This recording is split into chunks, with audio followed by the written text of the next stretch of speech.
Hi everyone, welcome back to this channel. In this tutorial, I will show you how to get free exhibition passes fast in Heartopia. So, these exhibition passes are very useful because you can use them to pull on limited gacha banners like this. You can see it, like for example at the Heartbond Vow like this, and you can use it for the Sanrio banner, this one. And normally you will need to buy them with diamond heart like this, so they are considered a premium item.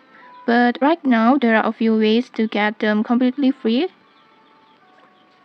You can get it from the Fashion Wave catalog in the Call of Wheels event at this reward.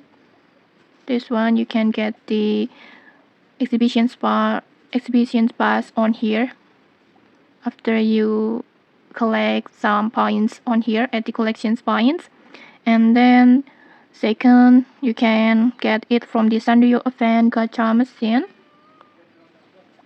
This one you can get it from here or on here like this, you can see it.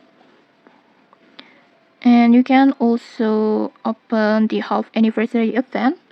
Just go to club icon and then discovery, and then in here you can claim 120 exhibitions pass by tap on the claim rewards on here. And after that, the exhibitions pass will be sent to your in-game mail on here. Just open your in-game mail and you can get this exhibitions pass like this. And okay, that's it. If you found this helpful, don't forget to like, comment and subscribe for more tutorials. Thanks for watching and see you.